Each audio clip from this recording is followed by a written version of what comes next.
All right, good evening, everyone.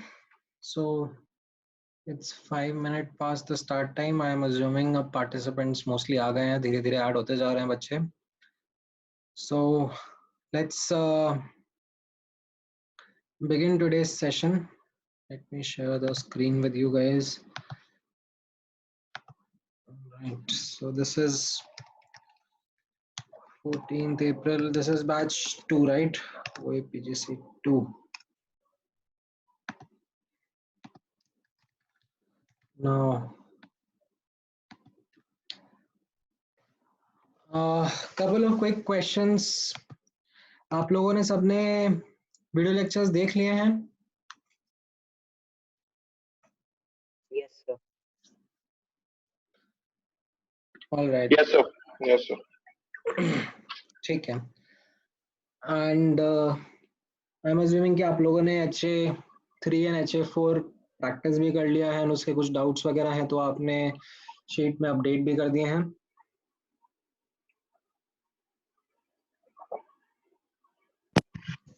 Yes, sir. Okay. Yes, sir. Great. Great. ठीक है. Now थोड़े बहुत confusions still there were in my last batch as well.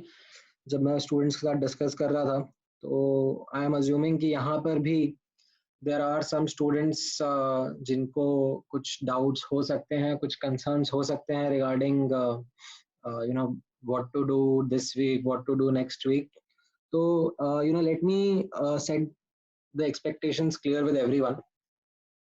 I will first start with chemical kinetics as a chapter.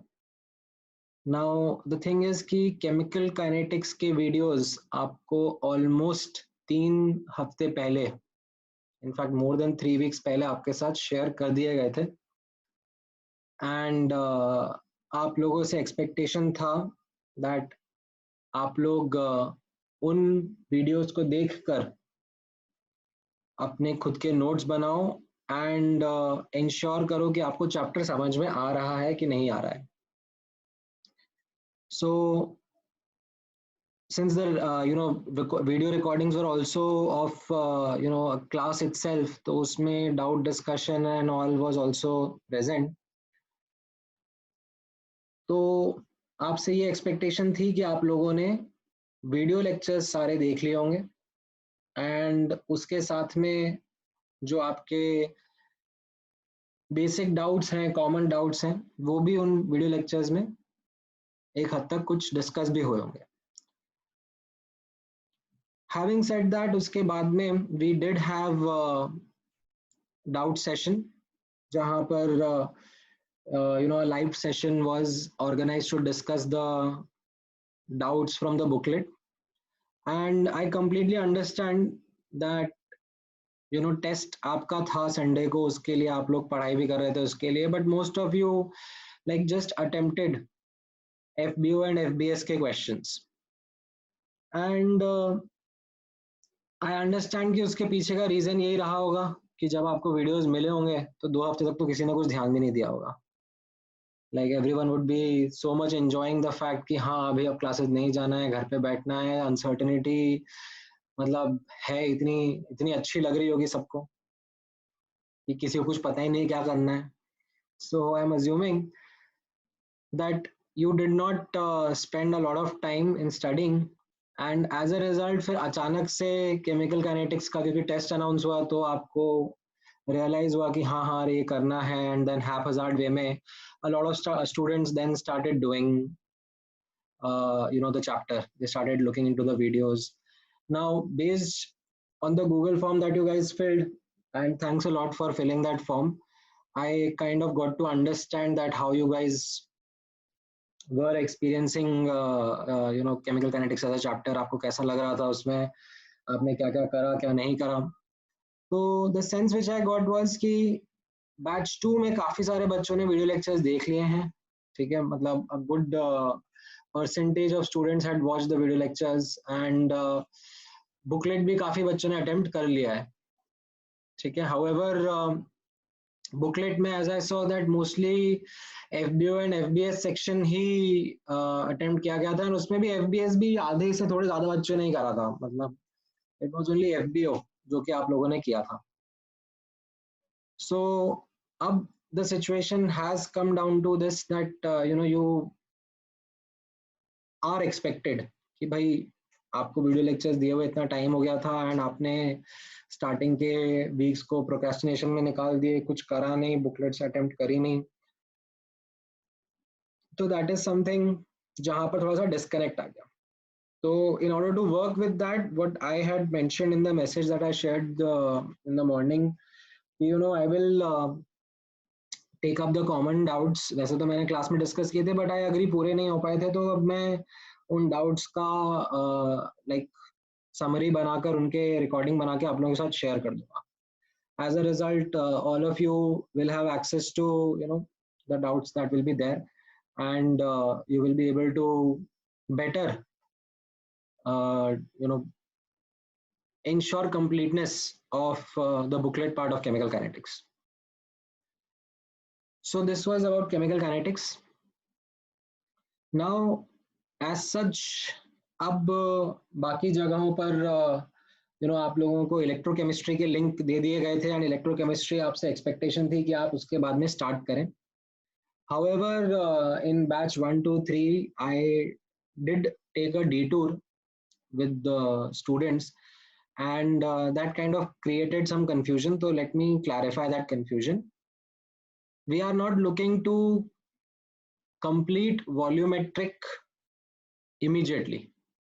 ठीक है, मेरा आपसे ऐसा expectation नहीं है दैट हम लोग छोटे से स्पैन ऑफ टाइम में वॉल्यूमेट्रिक का जो भी बचा हुआ पोर्शन था वो पूरा कंप्लीट कर पाएंगे और आगे बढ़ पाएंगे. However, I was also facing this question that if I was to proceed to electrochemistry, तो वॉल्यूमेट्रिक के थोड़े से कॉन्सेप्ट्स एंड बेसिक्स आपके क्लियर होने चाहिए, अदरवाइज फिर आपको इलेक्ट्रोकेमिस्ट्री में दिक्कत आ सकती है. So that is where I decided to use this week, मतलब लास्ट वीक के भी कुछ दिन आप लोगों के साथ में यूज हुए थे, क्योंकि मैंने आपके साथ लास्ट वीक ही वीडियो लेक्चर्स शेयर कर दिए थे वॉल्यूमेट्रिक के. And some days in this week, मतलब जैसे आज ट्यूसडे हो गया है, तो थर्सडे तक का time is somewhere I had asked you कि वॉल्यूमेट्रिक के जो आगे के लेक्चर्स हैं वो देख लो एंड बुकलेट का HA3 एंड HA4 अटेम्प्ट कर लो, so that we might not be able to go into the depth of volumetric as a chapter, but a basic level of completion, I should not use the word completion, एक basic level of understanding उस chapter की आ जाएगी, which can help us then move to the electrochemistry chapter. So I hope the message was pretty clear to everyone that आप लोगों को अभी आज के सेशन के लिए एंड थर्सडे के सेशन के लिए वॉल्यूमेट्रिक के ऊपर काम करना है.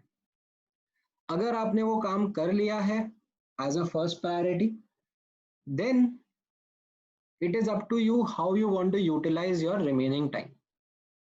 Some students are utilizing that time in chemical kinetics. They are trying to complete what was left. They are trying to work with the questions that are still pending. Some students who have done that are now also moving to electrochemistry by themselves and have seen some video lectures and are trying to solve some booklets. So that is completely on a case by case basis, up to every student's discretion. From my side, I am going to be sharing plan with you of how to proceed with electrochemistry on Thursday. ठीक है, अभी मैं आपसे नहीं expect कर रहा हूँ कि आप इलेक्ट्रोकेमिस्ट्री स्टार्ट भी करो. This is just my expectation. हम लोग थर्सडे तक का वेट कर रहे हैं कि एक बार everyone comes on the same page, everyone understands volumetric का ये बेसिक्स फर्स्ट जितना हम लोगों को करना था, एंड देन थर्सडे को I will present to you कि हमें किस तरीके से इलेक्ट्रोकेमिस्ट्री में मूव करना है. And it will be not something like chemical kinetics कि एक साथ सारे लेक्चर्स देख लो और फिर उसके बाद बुकलेट डिस्कशन करेंगे. We will be going in a more discrete step by step manner, जहाँ पर I will ask you to watch 1 or 2 lectures of electro, and then उसके accordingly थोड़ा बहुत selected homework I will ask you to do, and then we discuss it in the next class. conceptual doubts as well as the booklet doubts that you might have. So this is an approach which I am assuming is now being followed in all the other topics and subjects as well, because after this kind of disturbance that happened, everyone has understood the approach and is now starting or resuming their own tracks and topics. तो अभी आप लोगों के पास में 6 topics का load आ ही चुका है, as in वापस से आपके हर फिजिक्स केमिस्ट्री मैथ्स तीनों सब्जेक्ट्स के दो टॉपिक्स चल रहे हैं. So distribute your time accordingly. ठीक है, give justice to all the topics, do not rush into one कि भाई मुझे ये अच्छा लग रहा है, ये समझ में आ रहा है तो मैं इसी में आगे बढ़ता जाऊंगा. इंश्योर दैट आपका कंप्लीशन सब टॉपिक्स में अच्छे से हो रहा है. ठीक है. And also to add to the reason why I am keeping volumetric on hold is the fact that अगर हम लोग डेप्थ में कंप्लीट करने जाएंगे वॉल्यूमेट्रिक तो मुझे एटलीस्ट 2 हफ्ते लग जाएंगे और 1 से 2 हफ्ते लग जाएंगे, wherein we are able to understand and discuss the entire booklet and be at the same level जैसा हम लोग अपने रेगुलर क्लासरूम में करते थे. Now, I do not want to do that right away because if I do that, then we will be lagging behind the portion. And फिर जब online test हो रहा होगा इलेक्ट्रो का तो हम लोग सिलेबस में पोर्शन में पीछे रह जाएंगे. तो I don't want that lag to continue, so I am kind of trying to cut it short and ensure that हम लोग साथ में मूव करें सबके. एंड जो भी टेस्ट वगैरह हो रहे हैं, we are all on the same page, up to date. जो बीच का एक छोटा सा बैकलॉग रह गया है उसको हम लोग डेफिनेटली कंप्लीट करेंगे when this thing becomes a little more smooth, we have time in our hand. ठीक है, अभी it is more important to like get into the process. All right, so anyone who wants to ask some doubt related to what I just talked about, any suggestions or any discussions they would want to do?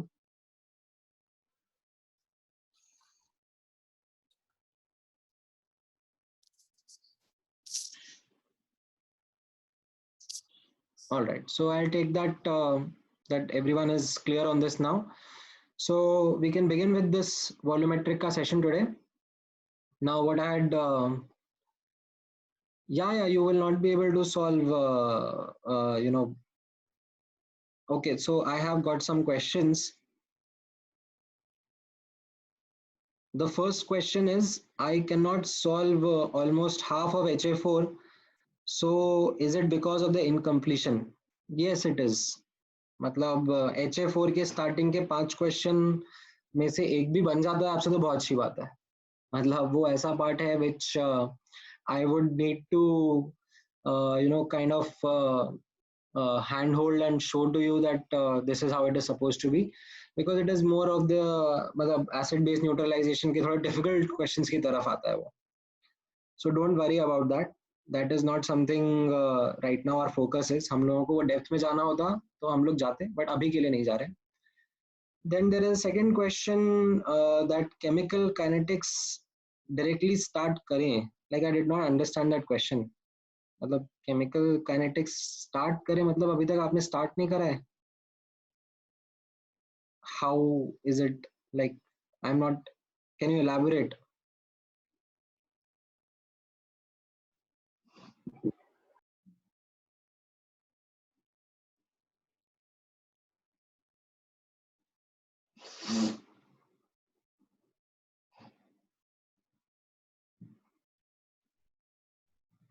हाँ, so okay understood. आप कहना चाह रहे हो कि मेरा मतलब आपका केमिकल काइनेटिक्स का बेसिक्स हो गए हैं, आप मतलब उसके एडवांस सेक्शन वगैरह अटेम्प्ट करना चाह रहे हो.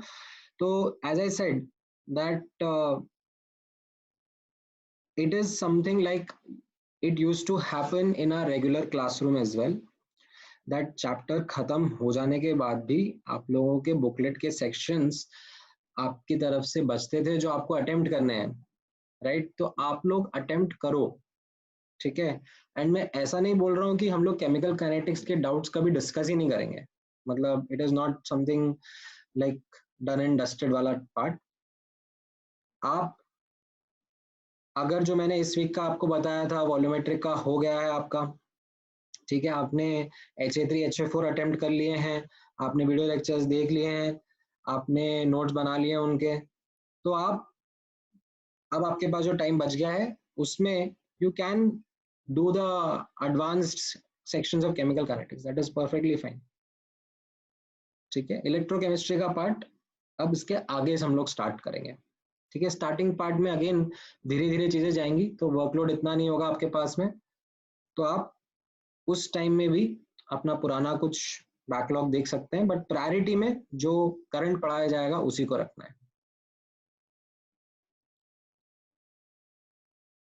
ठीक है, HA4 का doubts I will take in the next class. मतलब आज मैं एक समरी डिस्कस करूंगा और HA3 के डाउट्स डिस्कस करूंगा। ठीक है, अगर आपको HA3 में कोई कंसर्न्स नहीं है, डाउट्स नहीं है, एंड यू फील दैट मतलब मुझे वॉल्यूमेट्रिक अच्छे से आ रहा है, बेसिक बेसिक जो है एस्पेक्ट्स जो क्लियर हो रहे हैं, तो feel free to disconnect, feel free to use this time into something more that helps you.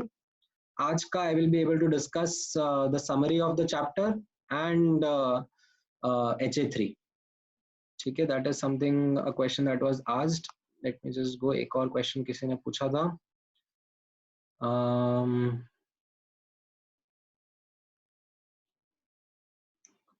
Chemical kinetics का एज आई सेड, मैं बुकलेट के सारे sections FBO, FBS, get equipped and advanced वाले सबका मैं डाउट सॉल्विंग एक video बना के शेयर करूंगा।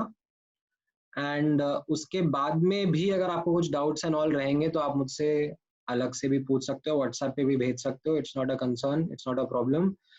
एंड उसके बाद भी like if you have discussions, I am more than happy to answer those. ठीक है, and then there is a question that can you do HA3 first? Of course I will do HA3 first, पहले वही करेंगे, HA4 as I said next lecture में।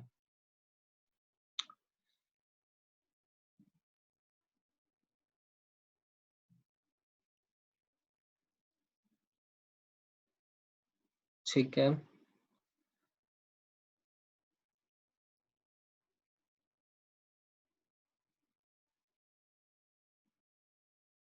and then there is a question which is about discussing volume strength. Yeah, I can discuss volume strength, that's not really a problem, वो हो जाएगा। ठीक है, so let's quickly begin with the method, begin with the chapter। जैसा मैंने आपको बोला था, I'll discuss the summary first, then HA3 के doubts, and this will be sufficient for today's session. All right, so now let me quickly open the all right, so as a quick recap for everyone's benefit, what was it that we had done in this chapter and how did we proceed with that. So starting part of the chapter, we focused on understanding what is reduction and oxidation, right? We understood this concept of reduction and oxidation from an old as well as new perspective, which led to understanding the concept of oxidation number। ठीक है, oxidation number क्या होता है, कैसे calculate करते हैं, structure से, rule से, वो सब मैंने आपको बताया था, समझाया था। इसमें एक चीज जो मैं आपसे रिक्वेस्ट करूंगा is the fact that please remember the examples that were shared in the class। ठीक है, जो मैंने अलग से आपको स्पेशल एग्जाम्पल्स बताए थे, दैट कुछ ऐसे स्ट्रक्चर्स हैं जिनके लिए अगर आप रूल्स फॉलो करेंगे तो एवरेज ऑक्सीडेशन स्टेट पता पड़ेगा या फिर इनकरेक्ट ऑक्सीडेशन स्टेट पता पड़ेगा, तो उनको कैसे डील करना है, कैसे हैंडल करना है, that is something which you should be और you should remember। Now after understanding the oxidation number wala part, ठीक है, after understanding the oxidation number we understood about what are redox reactions and types of it. ठीक है? Can quickly someone tell me the types of redox reactions that we discussed?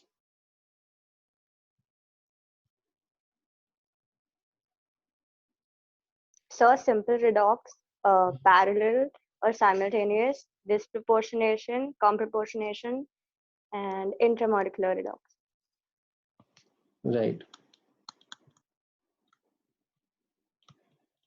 Right. So there was disproportionation, there was comproportionation, and there was intramolecular redox. Okay, I hope everyone remembers that what these were, because आपने notice किया होगा कि जब हम लोग miscellaneous n factor calculation के बारे में बात करते हैं तो we use these words again. तो अगर आपको ये याद ही नहीं है तो आप फिर n factor calculation कैसे कर पाओगे? Because question में लिख के तो आएगा नहीं कि देखो ये disproportionation reaction है, तो आप ही को identify करना है. So you must be well versed with these types.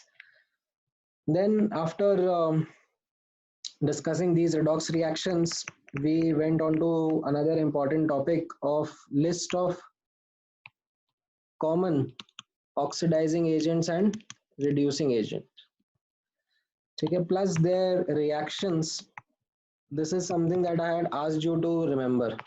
ठीक है, ये मैंने आपको बोला था, एक PDF शेयर किया था इनफैक्ट आप लोगों के साथ में. So I had asked you to go through that PDF and refer it time and again. Now MT के पहले मतलब मुझे काफी बच्चों ने ऐसे पूछा था आगे होके कि सर वो PDF के क्वेश्चंस रिएक्शंस याद नहीं हो रहे हैं, क्या करें. एंड एज आई सेड कि आपको रट्टा नहीं मारना है उनको. Nobody is going to ask you to replicate कि वो सारे के सारे reactions बताओ क्या क्या हैं.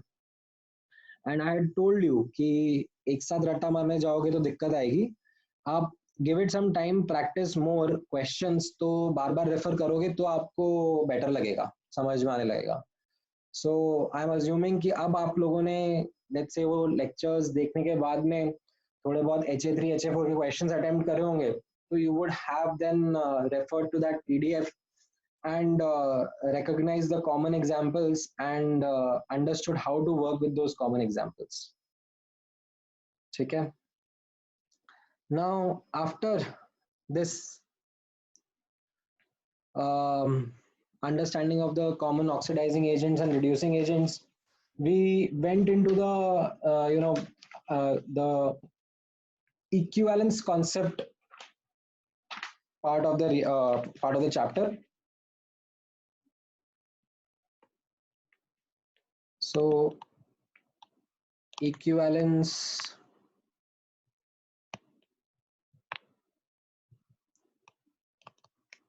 concept आप लोगों के साथ डिस्कस किया था, and I had contrasted it with mole concept for you. ठीक है, तो इसमें कुछ important formulas थे जो हम लोगों ने डिस्कस किए थे, equivalent weight का, equivalence का, normality का, and we had established relationships between mole concept and equivalence concept using something called as n factor. ठीक है, अब then I had taken some time to explain you what is n factor and its calculation. Then इसमें भी actually scenarios थे जब calculation की बात आई थी. So इसमें there were scenarios that were being discussed with reaction, without reaction, acid base या salt. तो इसमें हम लोगों ने definition भी देखा था n factor का, that it is the net change in oxidation state per molecule, and one more definition that we used was that n factor represented the moles of electron given or taken by 1 mole of substance.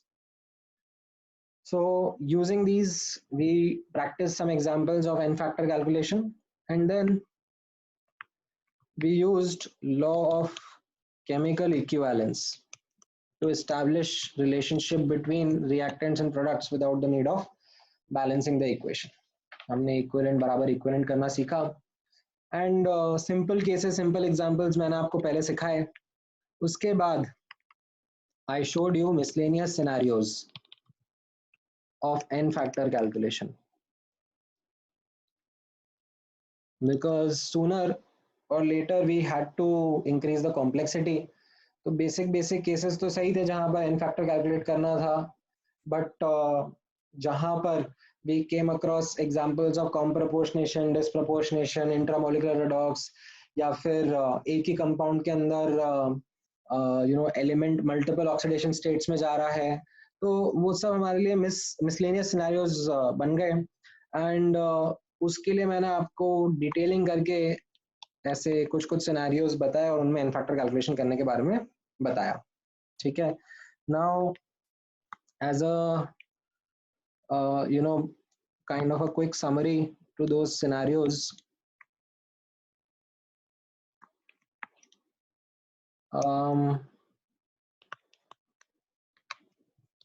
definition, balancing and formula.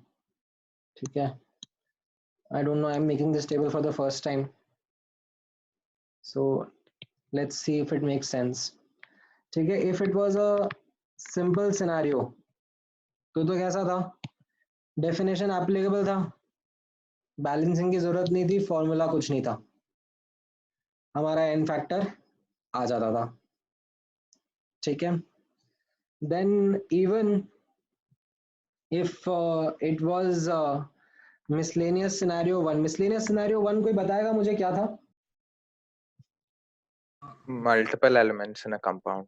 Multiple elements in a compound undergoing oxidation and reduction. ठीक है, ये detailing अपन ने class में करी थी. तो उसमें भी हमें कोई बैलेंसिंग, कोई फॉर्मूला की रिक्वायरमेंट नहीं थी, सीधे डेफिनेशन लगाया और हमारा एन फैक्टर कैलकुलेट हो जाता था. Then there was a second miscellaneous scenario which was it's either gets reduced to two different oxidation state or get this thing oxidized to. हाँ, so मतलब इसमें भी ऐसा था कि मल्टीपल स्टेट्स में जा रहा है, तो इसमें भी फॉर्मूला लगाने की जरूरत नहीं थी, बट बैलेंसिंग रिक्वायर्ड था, क्योंकि हमें ये पता होना चाहिए कि कौन से, मतलब कितने एटम्स कौन सी स्टेट में जा रहे हैं, राइट. तो वो बैलेंसिंग करना जरूरी था. एंड उसके बाद फिर आप डेफिनेशन लगा सकते थे, net change in oxidation state per molecule. Then I think miscellaneous scenario 3, ये कौन सा था? Disproportionation and comproportionation. Disproportionation and comproportionation. Definition not applicable, balancing not applicable. There is a formula that we have to learn. 1 by n oxidation plus 1 by n reduction. 1 by n oxidation plus 1 by n reduction. And उसमें ये ध्यान रखना होता था कि वो oxidation reduction जो हमें करना है, वो सब जो एलिमेंट डिस्प्रोपोर्शनेट कर रहा है या कॉम्प्रोपोर्शनेट कर रहा है उसके लिए करना है. ठीक है, जो कंपाउंड, जैसे फॉर एग्जांपल जो हमने कॉमन एग्जांपल I2 का देखा था, ठीक है, ये अगर याद आ रहा हो तो आप लोगों को ऐसा IO3 माइनस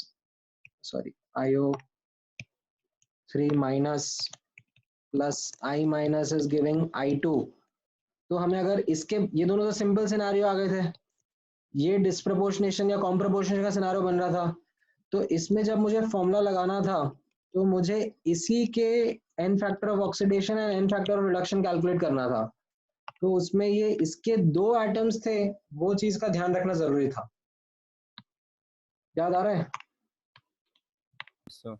Yes, sir. ठीक है. So this is something which was important point to be remembered. ठीक है. Then I think miscellaneous scenario एक 4 करा दिया था मैंने, which was about intramolecular redox. ठीक है. उसमें भी definition, well, it was kind of applicable. ठीक है, net change in oxidation state per molecule, but थोड़ा सा उसमें हमको ये ध्यान रखना पड़ता था दैट ऑक्सीडेशन का एन फैक्टर एंड रिडक्शन का एन फैक्टर अलग अलग से कैलकुलेट करके वी फाइंड दैट वो दोनों सेम ही आते हैं, and that is what became the N factor of the compound as a whole. ठीक है. And then one thing that I had highlighted about the fact कि ये formulas वगैरह आते कहाँ से हैं, सोचा कैसे जाता है इनमें, इनके बारे में the explanation was force fit, law of chemical equivalence. इसके लिए formulas वगैरह आते हैं. Right, so does everyone understand these miscellaneous scenarios and factor calculation के? Yes, sir. Great. So यहाँ तक हम लोगों ने क्लास में काफी अच्छे से करा था, प्रैक्टिस करा था, क्वेश्चंस एंड ऑल आपने एमटी के लिए पढ़ा भी था.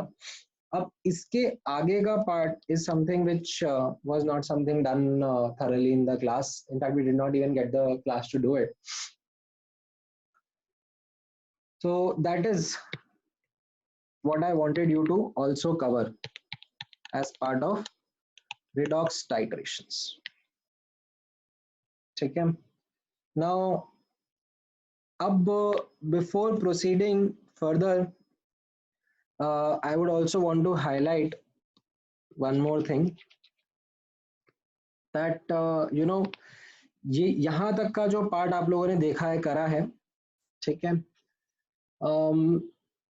This is something which helped you do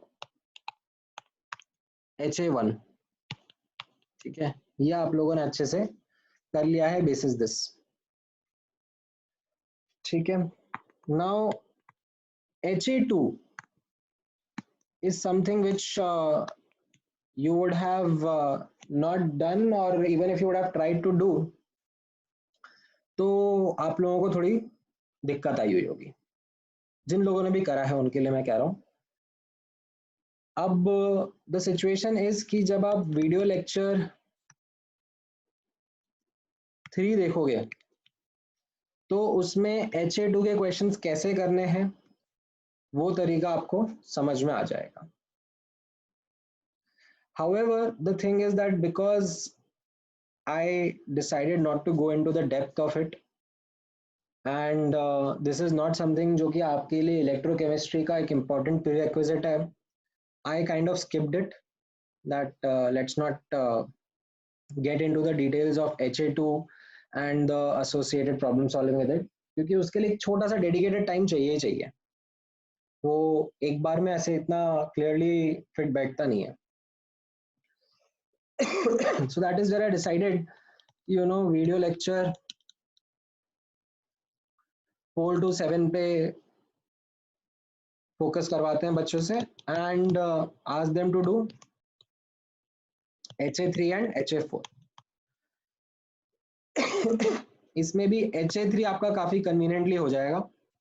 HA4 में थोड़ा सा दिक्कत आएगी, बिकॉज HA4 में वापस से ये लास्ट वाले लेक्चर्स की डेप्थ में जाना पड़ता है, ठीक है. HA3 is primarily about redox titration. HA4 में फिर भी वो एसिड बेस न्यूट्रलाइजेशन वाले क्वेश्चन थोड़े से आते हैं, ठीक है. So what I wanted you to actually be able to get a good grip on in these few days that we had between kinetics and electro was this part of, as I said, redox titration, ठीक है. Now जो concept है वो हमने already पढ़ लिया था classes में. इसके पहले का जो अंडरलाइंग बेसिक्स हैं वो हम लोग ऑलरेडी क्लास लेक्चर्स में डिस्कस कर लिए थे. Redox titrations was merely an application of that. We wanted to apply those concepts here and come up with the problem solving methodologies. उस चीज के लिए redox titration वाला पार्ट है. अब क्वेश्चंस कई बार सिंपल भी हो सकते हैं, थोड़े से कॉम्प्लिकेटेड भी हो सकते हैं, तो इसमें एक फर्दर कैटेगराइजेशन कर दिया गया था with simple titration, double titration and back titration, ठीक है. क्या होता है, कैसा होता है, I'll just give a quick run through to everyone so that we are on the same page, and also give you some examples in between and ask you to solve some, so that I have an understanding that we are good to go for the next part. सो एक basic अंतर समझेंगे between simple and other titrations. So simple titration, as the word suggests, is simple. यहाँ पर there will be only one reaction. ठीक है, there's just one reaction. ठीक है, it can be a redox reaction between a reducing agent and oxidizing agent, or it could be an acid base reaction also. ठीक है, simple एक ही reaction का discussion होता है इसमें. एंड इस रिएक्शन का एंड पॉइंट आइडेंटिफाई करना इजी है. End point can be easily identified.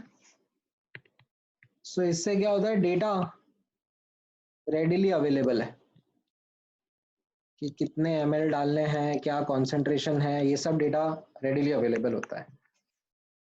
तो as a result we can just simply apply law of chemical equivalence, and as a result just use this equation to determine the unknown concentration, that equivalent of reducing agent is equal to equivalent of oxidizing agent. ठीक है, अब इसमें छोटी सी एक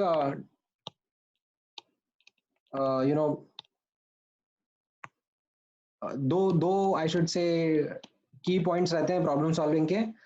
एक तो रहता है knowledge of reaction and N factor. ठीक है, this is like a prerequisite. अगर यही नहीं आता तो फिर ये सिंपल भी आपके लिए डिफिकल्ट हो जाता है, और अगर ये आता है कि रिएक्शन क्या होगा, एन फैक्टर क्या होंगे, तो ये बहुत ही आसान रहेगा. जो दूसरा पॉइंट है, that is also something which is a part of problem solving itself, that equivalents को अभी mass upon equivalent weight लिखना है, या moles into n factor लिखना है, या फिर इसको ऐसे normality into volume लिखना है, या n factor into molarity into volume लिखना है. ये सब डेटा आपको रीड करना आना चाहिए क्वेश्चन से. ठीक है, और इसमें एक केयरलेस मिस्टेक अवॉइड करनी है, केयरलेस मिस्टेक ऑफ मिलीमोल्स. ठीक है, मिली का ध्यान रखना है. ठीक है, क्योंकि कई बार इसमें ये केयरलेस मिस्टेक हो जाती है कि बच्चे लेफ्ट हैंड साइड पर तो मिली इक्विवेलेंट लिख रहे हैं और राइट हैंड साइड पे इक्विवेलेंट्स लिख रहे हैं. अगर लेफ्ट हैंड साइड पे मिली है तो राइट हैंड साइड पे भी मिली लिखना है ना. I'll show you in one of the examples that will come across. ये काइंड ऑफ एक केयरलेस मिस्टेक हो जाती है. तो इन चीज़ों का ध्यान आप रखोगे तो ये सिंपल टाइट्रेशन के क्वेश्चंस आपसे बहुत ही कन्वीनियंटली और बहुत ही स्मूथली हो जाएंगे. ठीक है, let me take couple of examples. Like आपने ऑल्सो वीडियो लेक्चर्स में तो देखे होंगे ही सही कुछ एग्जांपल्स, बट एक दो एग्जांपल मैं अपनी तरफ से भी ऐड करा के आपसे सॉल्व कराता हूँ. So I am hoping everyone has booklet with them. Yes, sir. ठीक है, गुड. तो आप लोग बुकलेट का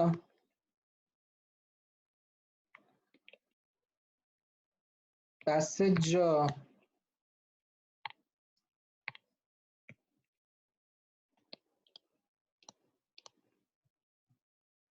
पैसेज कौन सा, ये पैसेज 3 का question number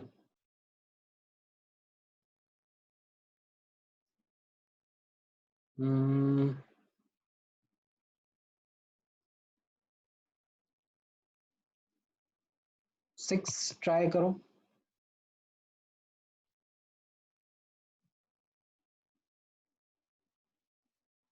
question number 6 and question number 7.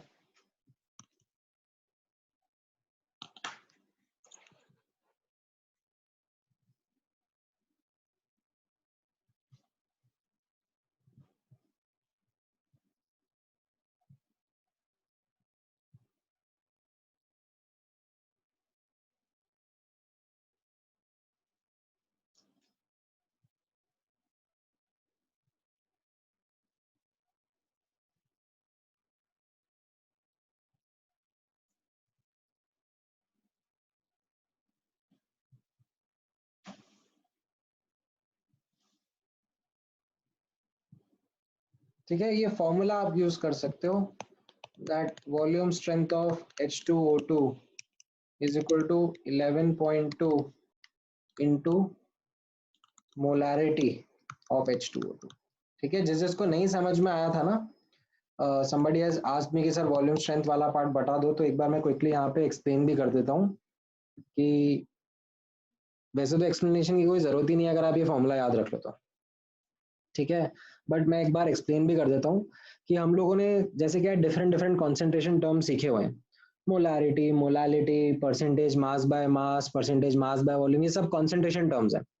तो उसी में एक स्पेशल कॉन्सेंट्रेशन टर्म है वॉल्यूम स्ट्रेंथ, जो कि पर्टिकुलरली H2O2 के लिए डिफाइन करा जाता है। ठीक है, सिर्फ H2O2 के लिए ही है वो। तो उसका डेफिनेशन कैसा है, that volume strength is the volume, ठीक है, in liters at STP of O2 liberated by 1 liter solution of H2O2 as per the following decomposition.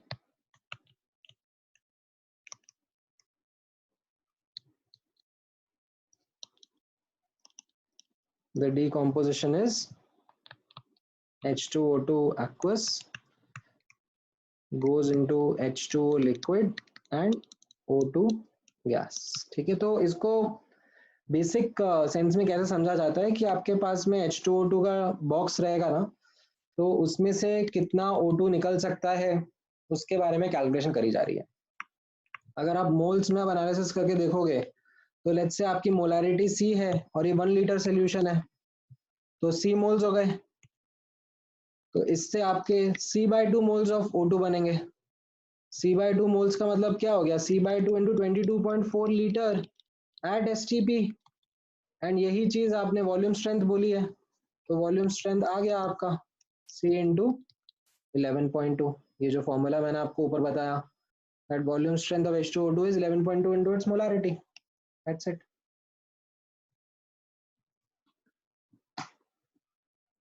ठीक है, तो क्वेश्चन नंबर 6 हुआ।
ऑलराइट, आया क्वेश्चन?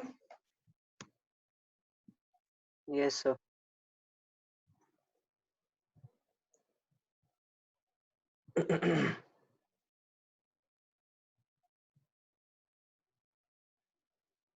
ठीक है, so let me quickly solve that. 6th question में कैसा है आपको? इक्विवेलेंट ऑफ H2O2 इक्वेट करने हैं equivalent of AlMnO4 whole thrice के साथ में. ठीक है, अभी इसका एन फैक्टर कितना आ जाएगा? 5 into 3 बिकॉज 3 मैंगनीज के एटम्स है एसिडिक मीडियम में. ठीक है, इनटू इसकी मोलारिटी आपको निकालनी है और इसका YmL दिया हुआ है. और H2O2 के बारे में इसका एन फैक्टर 2 रहता है और इसका वॉल्यूम स्ट्रेंथ आपको Y दिया हुआ है, तो Y अपॉन 11.2 इसकी मोलारिटी हो गई और इंटू 840 ml आपको ये दिया हुआ है. तो इससे आप सॉल्व करके C निकाल सकते हैं. ठीक है, सिमिलरली 7th क्वेश्चन में कैसा था कि ओरिजिनल H2O2 सोल्यूशन जो है, लेट्स से उसका कॉन्सेंट्रेशन C था. ठीक है, सो अब इसको डाइल्यूट कर दिया 100 ml से, इसको 400 ml लेके चले गए, डाइल्यूट कर दिया. राइट, तो वॉल्यूम बिकेम 4 टाइम्स, तो इसका कॉन्सेंट्रेशन कितना हो जाएगा? C/4.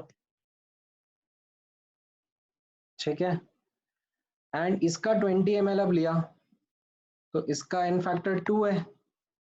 इसका 20 ml लिया एंड इसका कॉन्सेंट्रेशन C/4 है, तो ये इसके इक्विवेलेंट हो गए. These are equivalent of H2O2 and equivalent of KMnO4 कितना हो जाएगा? 5 उसका एन फैक्टर है, 0.1 उसकी मोलारिटी एंड 10 उसका वॉल्यूम है, तो इससे C आ जाएगा. अब वॉल्यूम स्ट्रेंथ जो है वो क्या हो जाएगा? C into 11.2. Is this clear with everyone? कुछ डाउट है इसमें किसी को? So can you please repeat 7th question? देखो ना, 7th में ओरिजिनल कॉन्सेंट्रेशन मैंने C मान लिया H2O2 का. ठीक है, अब उसको डाइल्यूट कर दिया 100 ml से 400 ml, तो उसका कॉन्सेंट्रेशन C/4 हो गया. ठीक है, अब उसका 20 ml लेकर रिएक्शन कराया है, तो equivalents of H2O2 is equal to equivalents of KMnO4. अब इक्विवेलेंट्स क्या लिखा जाता है? N factor into volume into molarity. तो एन फैक्टर H2O2 का 2 है. I hope you understand this 2 क्यों है, क्योंकि नॉलेज ऑफ रिएक्शन जरूरी है. हाँ सर. फिर उसका वॉल्यूम 20 ml है और उसकी कॉन्सेंट्रेशन, उसकी मोलारिटी C/4 है. ठीक है, गॉट इट सर, थैंक्स. ठीक, ऑल राइट. सो ये तो सिंपल टाइट्रेशन था, मतलब this is like simple titration. There is a simple reaction happening between an oxidizing agent and reducing agent and आपको इक्विवेलेंट्स इक्वेट करना है. ठीक है, now let me come to double titration. ठीक है, you will understand the concept of double titration and back titration. ठीक है, इनका एक मैं अप्रोच बता देता हूँ पहले कैसा है, एंड फिर मैं इनके एग्जाम्पल भी समझा दूंगा आपको. इनके अप्रोच में नोटिस करना, इसमें क्या एक सिंपल रिएक्शन नहीं हो रहा है. ठीक है, so there are more than one reaction occurs. ठीक है, more than one reaction occurs. Why? Because maybe equivalence point या फिर end point बोल सकते हो आप. End point of first reaction is not easy to identify. तो हम लोग क्या करते हैं, जो सेकेंड रिएक्शन करते हैं, सेकेंड रिएक्शन का इक्विवेलेंस पॉइंट या फिर आप एंड पॉइंट भी बोल सकते हो, का end point is easier to identify and do calculations. ठीक है, now calculations can be done. ठीक है, अभी ये थोड़ा सा कम समझ में आता है जब मैं ऐसे फर्स्ट हैंड एक्सप्लेन करता हूँ. एक एग्जांपल लूंगा तो आपको थोड़ा सा और बेटर समझ में आएगा. So as part of example I take one of your doubts only. आप लोगों ने डेफिनेटली ये किसी ना किसी क्वेश्चन में डाला ही होगा. जैसे आपने 8th क्वेश्चन पूछा है, ठीक है, HA3 का क्वेश्चन नंबर 8 आप लोगों ने पूछा हुआ है. तो it is an example of a double titration. ठीक है, इसमें नोटिस करना हाउ इट इज हैपनिंग. सो पहला रिएक्शन है H2O2 के साथ में. ठीक है, H2O2 plus Ki is going to react. ठीक है, अब इस रिएक्शन का प्रोडक्ट्स क्या होंगे, कोई मुझे बताएगा?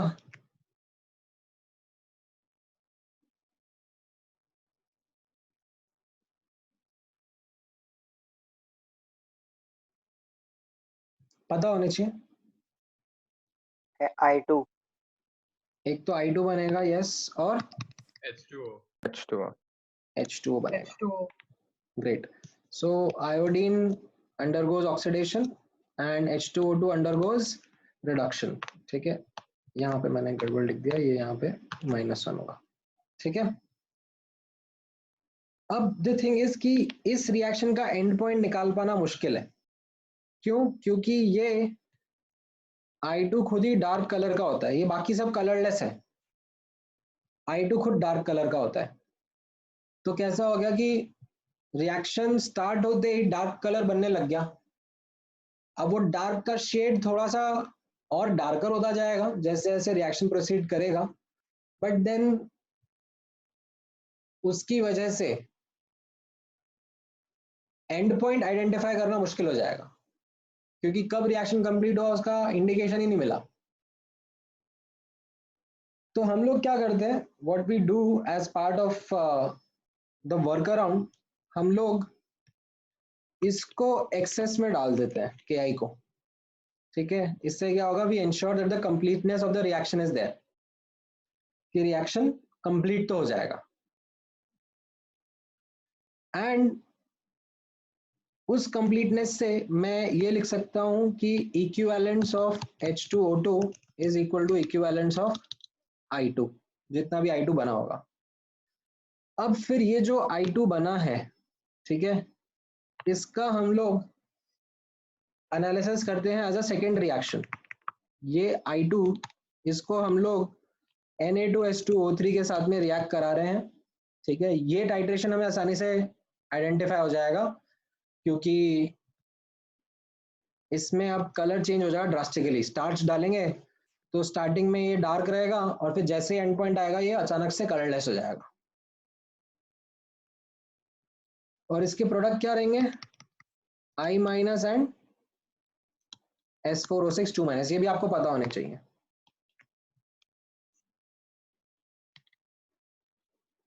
ठीक है, एंड इसके एनालिसिस, सेकेंड रिएक्शन के एनालिसिस हम लोग लिख सकते हैं कि equivalence of I2 is equal to equivalence of Na2H2O3. Right, ये I2 दोनों के बीच में कॉमन है. ठीक है, सो दस, और इनफैक्ट यहाँ पे नोट करना, ये इंपॉर्टेंट नोट की तरह रहेगा, since n factor of I2 is same in both cases, we can equate equivalent of I2 with equivalent of, or equivalent of H2O2 is equal to equivalent of I2 is equal to equivalent of Na2H2O3. ठीक है, अब मैं इसको कैसे लिख सकता हूँ, N1 M1 V1, और इसको लिख सकता हूँ इसके equivalents N2 M2 V2. Right. अब H2O2 का इन फैक्टर तो 2 होता है, उसकी molarity will be its volume strength upon 11.2। Sir, उसका वॉल्यूम आपको 10 ml दिया हुआ है। हाँ बोलो। so I actually didn't get why those three are equal. ये दोनों इक्वेशन है ना, इक्वेशन नंबर 1 और इक्वेशन नंबर 2, I2 दोनों में कॉमन है ना। Okay, okay, okay. ठीक है, वीडियो लेक्चर देख के नहीं आए हो तुम? Sir, देख के but I just got confused. अच्छा Wrong ये लिया, wrong meaning लिया उसका. ओके, चलो मान लेते हैं। अब ऑप्शन ही क्या है, अदरवाइज तुम्हारी आंखों में आगे डाल के मैं सच निकाल लेता, but that is the disadvantage of this methodology. So coming back, अब इसका इन फैक्टर क्या रहेगा? n इक्वल टू 2, सॉरी इसका इन फैक्टर रहेगा 1 एंड इसके बारे में डिटेल दिया हुआ है, इसका मोलारिटी 0.1 एंड वॉल्यूम 20 ml। तो इससे आपको वॉल्यूम स्ट्रेंथ मिल जाएगा। ठीक है, ये समझ में आया सबको? अच्छा, इन केस कॉमन स्पीशीज का इन फैक्टर सेम नहीं होगा तो हम लोग कैसे करेंगे? Millimole. Right, in case the n factor of common species is not same, then we equate millimoles of common species। ठीक है, इक्विवेलेंट्स इक्वेट नहीं करेंगे, मिलीमोल्स इक्वेट करेंगे। ठीक है, आप लोग ही ट्राई करो। एक example I would ask you to do passage passage 2 का क्वेश्चन नंबर 2, ये ट्राई करो।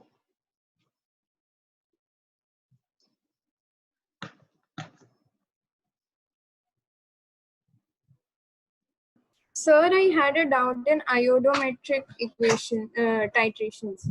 बोलो।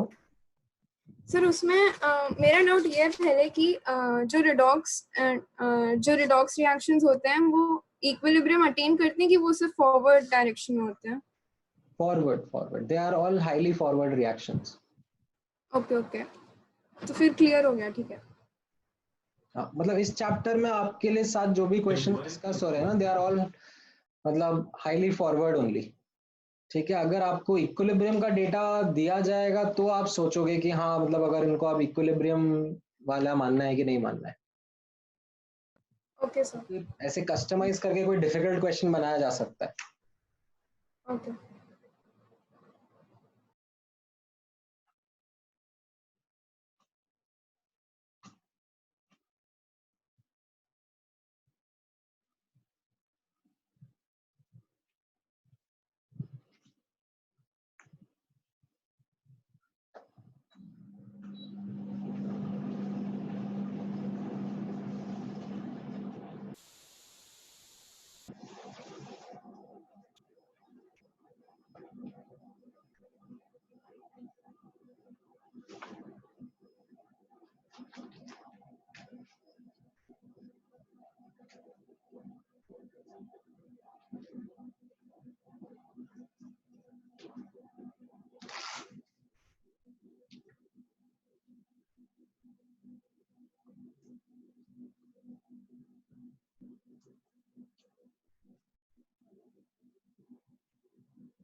All right, so shall I discuss the solution? Yes, sir. So ठीक, so इस केस में अब कैसा होगा? The first reaction is a comproportionation reaction. KiO3 plus Ki is giving I2, and this I2 is reacting with the hypo solution in basic medium. ठीक है? So it goes to I minus and SO4 2 minus. So now if I look at the oxidation states, these are the key ones. Not this one, this is +6. So अब आप यहाँ पर ये मत करना that equivalent of KiO3 is equal to equivalent of I2 is equal to equivalent of S2O3 2 minus. ठीक है, ये गड़बड़ हो जाएगा. Why? Because n factor of I2 जो कॉमन स्पीशीज है यहाँ पर, ये सेम नहीं है दोनों केस में. So because n factor of I2 is different in both reactions. ठीक है, अगर आप पहला रिएक्शन से देखोगे, from reaction 1 equation क्या बनेगा? Equivalent of KiO3 is equal to equivalent of I2. इसका n factor 5 है into 214 upon 214 इसका molecular weight है. अब ये जो मैंने आपको बताया था ना केयरलेस मिस्टेक होती है, वो यहाँ पे नोटिस करना, into 10 raised to the power of 3 करना, क्योंकि यहाँ पर राइट हैंड साइड में अगर आप ये लिख दोगे 5/3 into millimoles of I2, तो यहाँ पर क्या थे, ये मोल्स थे, तो उनको मिलीमोल्स में कन्वर्ट करना जरूरी था. ये केयरलेस मिस्टेक कर देते हैं स्टूडेंट्स. ठीक है, एंड देन फ्रॉम रिएक्शन 2, ठीक है, ये 5/3 कहाँ से आया? ये एन फैक्टर समझ में आया? ये कॉम्प्रपोर्शनेशन डिस्प्रपोर्शनेशन वाला कैलकुलेशन से आया है. रिएक्शन 2 में equivalent of I2 will be equal to equivalent of S2O3 2 minus. तो यहाँ पर अब 2 into millimoles of I2 is equal to 8 into 1 into V. ठीक है, मोलारिटी 1 दिया हुआ है, V हमें वॉल्यूम फाइंड करना है. ये समझ में आया? तो from these two equation now you equate the millimoles. So now you get the equation in front of you that 5 into 214 upon 214 into 10 की power 3 upon 5/3. ये millimoles of I2 ऊपर वाली equation से हो गए, and these are the millimoles of I2 from the second equation. यहाँ पे ये volume ml में है, ठीक है, तभी ये millimoles left hand side पे justified है. ये units वाले part समझ में आ रहे हैं? yes sir. ठीक है, ऑल राइट. सो ये एक एग्जांपल था डबल टाइट्रेशन का. अब let's quickly understand back titration as well. मैं आप लोगों को एक्सप्लेन कर देता हूँ. बैक टाइट्रेशन में भी कुछ नया नहीं है, मतलब मेथोडोलॉजी यही है, बस थोड़ा सा सोचना एक अलग पड़ सकता है. मतलब इसमें जो रिएक्टेंट है, इसमें कैसा हो रहा था ऊपर के केस में, जो पहले रिएक्शन का प्रोडक्ट है वो दूसरे रिएक्शन में यूज हो रहा है.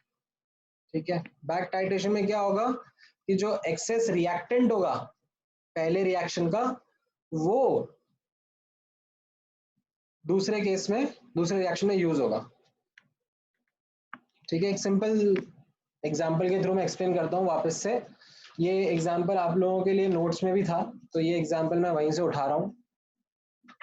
ठीक है, इन द सेंस कि ये वीडियो लेक्चर्स में आप लोगों ने देख लिया होगा, but let me just quickly explain it, and थोड़े से डिफरेंट तरीके से एक्सप्लेन कर दूंगा, even if you have seen it previously. तो इस बार थोड़ा सा अलग से तरीके से सॉल्व करके दिखा दूंगा मैं. So the question is in this manner that 20 grams of barium hydroxide is dissolved in 10 ml of 0.5 normal HCl solution. The excess of HCl required 10 ml of 0.2 normal NaOH for neutralization. ठीक है, and ये BOH whole twice का sample था. ठीक है, तो the question is asking determine percentage purity of BaOH whole twice sample. ठीक है, सो अब इसमें अंतर देखना क्या है. अंतर है कि BOH whole twice का रिएक्शन कराया जा रहा है HCl के साथ में. ठीक है, सब एसिड बेस रिएक्शन है, but in acid base reaction को भी हम लोग इक्विवेलेंस कॉन्सेप्ट से सॉल्व कर सकते हैं. वो मैं आपको दिखा देता हूँ किस तरीके से. ठीक है, इसको 2 ग्राम्स कर दो 20 की जगह, ताकि कैलकुलेशन आसान हो जाएगी. इसका n फैक्टर 2 होगा और इसका n फैक्टर 1 होगा. ऐसा क्यों? Because these are acid base, their n factor is based on the H plus that can be given or taken. ठीक है, कंप्लीट रिएक्शन करा रहे हैं. ठीक है, ये एक्सेस में लिया हुआ है, तो बेरियम हाइड्रोक्साइड कंप्लीटली रिएक्ट करेगा ना, तो उसका n फैक्टर 2 आएगा और HCl का n फैक्टर तो 1 ही रहेगा. ठीक है, अब यहां पर नोटिस करना, ये जो HCl बच जाएगा, द लेफ्ट ओवर HCl, ठीक है, प्रोडक्ट नहीं है रिएक्शन का, ये जो HCl यहाँ का यहाँ बच गया, उसका सेकेंड रिएक्शन करा रहे हैं NaOH के साथ में. ठीक है,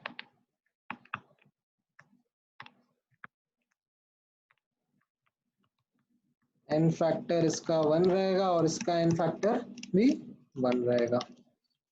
right, now I hope that you do not do this, that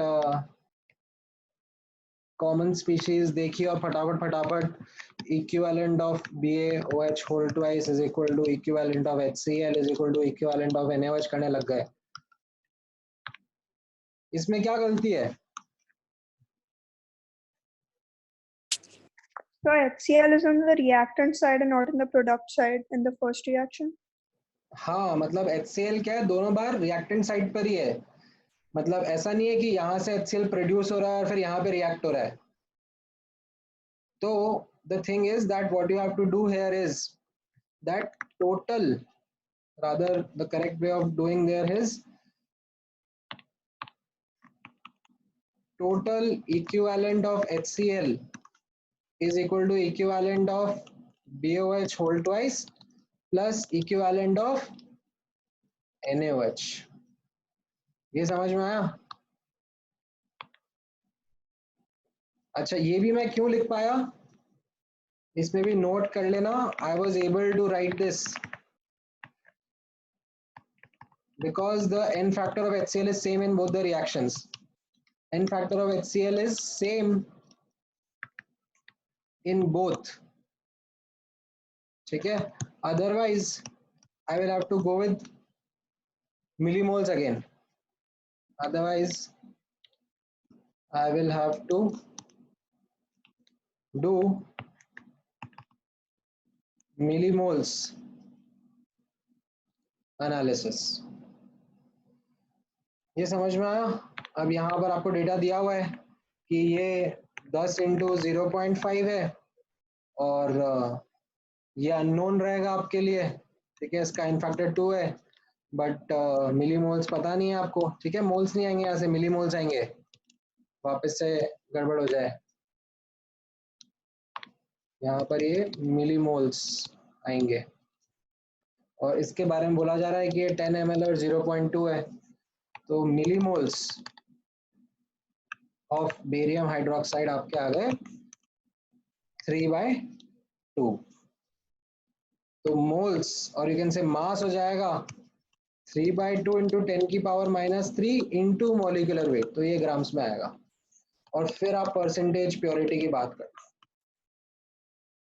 right, is this clear with everyone? Yes, sir. ठीक है.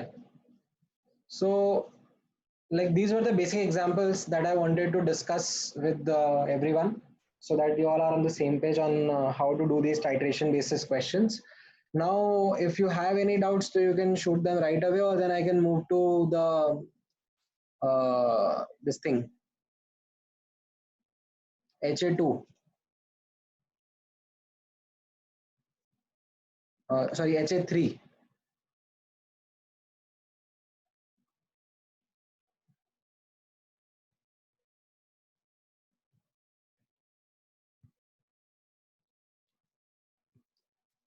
कुछ पूछना है किसी को?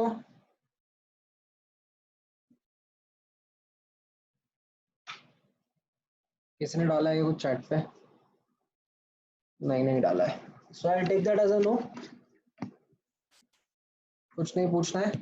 HA3 डिस्कस कर लें क्विकली.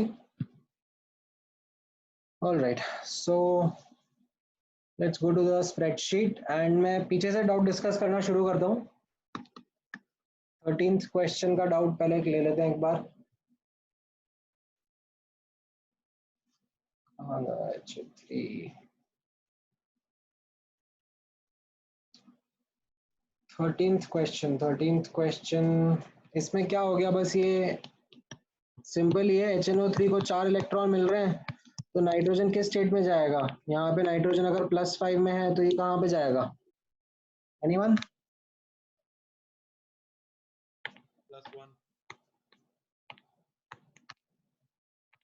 +1 में जाएगा ना. बस तो आंसर आ गया.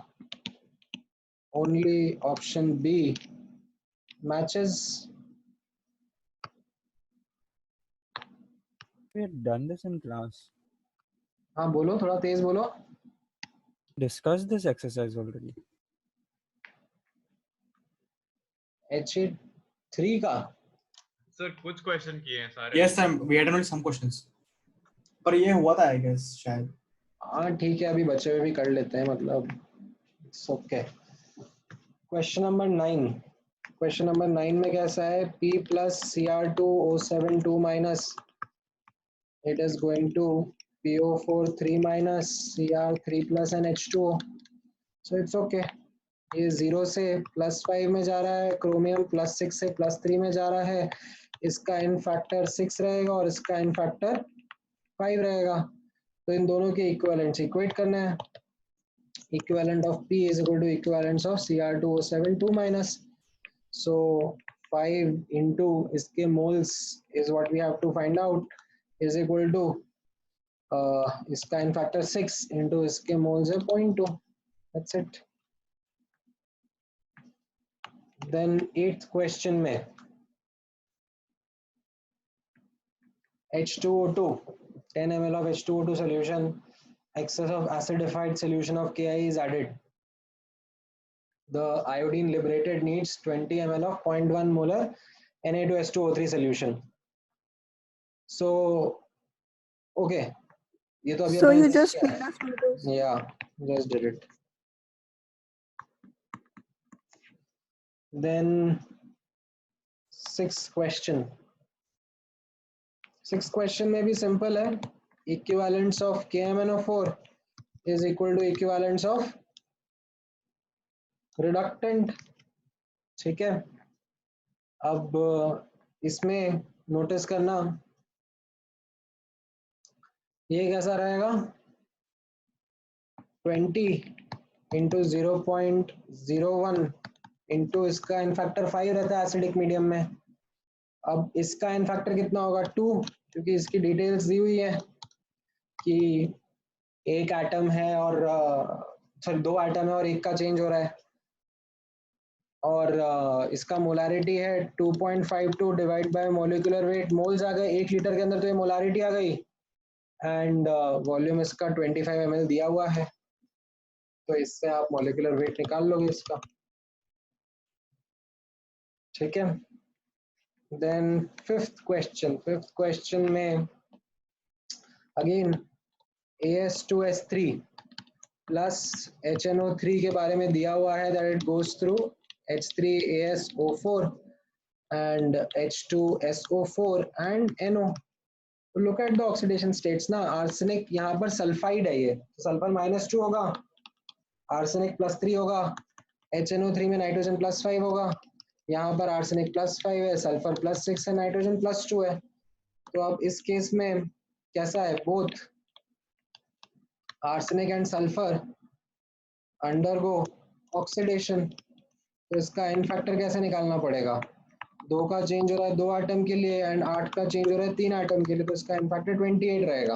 It belongs to one of the miscellaneous scenarios but with a simple calculation, definition applicable है।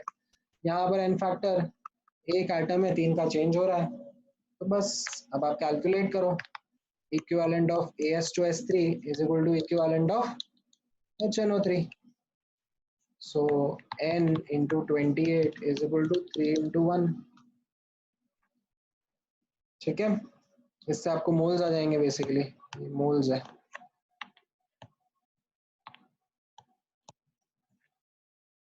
देन क्वेश्चन नंबर 4 भी पूछा है किसी ने, तो अगेन सेम थिंग, ये ABD है और ये K2Cr2O7 है, एसिडिक मीडियम में क्या हो जाता है, ये Cr3+ में चला जाएगा और ये A किसी और ऑक्सीडेशन स्टेट में आ रहा है, से +X में, ठीक है। ये मैं ब्लू पेन से लिख देता हूँ, ये +X में आ रहा है which we have to calculate, and यहाँ पर this was in -N state, ये +6 है, ये +3 है, तो इसका एन फैक्टर कितना हो गया 6, एंड इसका एन फैक्टर अगर मैं आपसे पूछूंगा तो it will be x plus n, right. कैसे, यहाँ पे नोटिस करना ना, ये -n से +x जा रहा है, तो जो चेंज इन ऑक्सीडेशन स्टेट है वो n+x हो गया ना, तो अब इनके इक्विवेलेंट्स इक्वेट कर दो, n+x into 3.26 into 10 raised to the power of -3 is equal to 1.68 into 10 raised to the power of -3 into 6. You will get x as 3 minus n. ठीक है? Is this clear with everyone? Third में equivalent of H2O2 is equal to equivalent of FeSO4, sorry, not H2O2, equivalent of K2Cr2O7 is equal to equivalent of FeSO4. N1 M1 V1 is equal to N2 M2 V2. Now the knowledge of reaction is a must. ये 6 है और ये 1 है, कैसे 6 और 1 है, यहाँ पे Cr ऐसा +6 से +3 जाता है और 2 आइटम्स जाते हैं, यहाँ पर आयरन +2 से +3 जाएगा एंड 1 आइटम ही जाएगा, उसके बेसिस पर ये आप एन फैक्टर बताओ, ठीक है। Then look at the last question, the second one. इसमें भी क्या करना है आपको, equivalent of salt is equal to equivalent of sulphide, ठीक है। इसका एन फैक्टर 2 है क्योंकि ऐसा +4 to +6 जा रहा है, इनटू इसका मोलारिटी 0.1 और वॉल्यूम 25 ml दिया हुआ है, एंड इसका एन फैक्टर आपको निकालना है इनटू 0.1 इंटू 50 दिया हुआ है, राइट। अब ये एन फैक्टर आप निकाल लोगे तो ये वैल्यू आ जाएगी, and this will be equal to what, this will be equal to the change in the oxidation state. अब सल्फर तो ऑक्सीडाइज हो रहा है, मतलब ये रिड्यूस हो रहा है, तो ये 3 से किसी छोटी स्टेट x में जा रहा होगा ना. So that is where 3 minus x is equal to 1. तो इससे आंसर आ जाएगा आपका x is 2. All right, is this clear with everyone? Yes, sir. So ठीक है. So apart from this, अभी if you have any other doubts तो आप पूछ सकते हो. Otherwise, we can close the session for the day. I'll share these sheets, the PDFs with you. And as I said, next class में HFO discuss कर लेंगे and थोड़ा electrochemistry का I'll give you the background so that you can start with that chapter as well. किसी को कुछ पूछना है? Any doubt?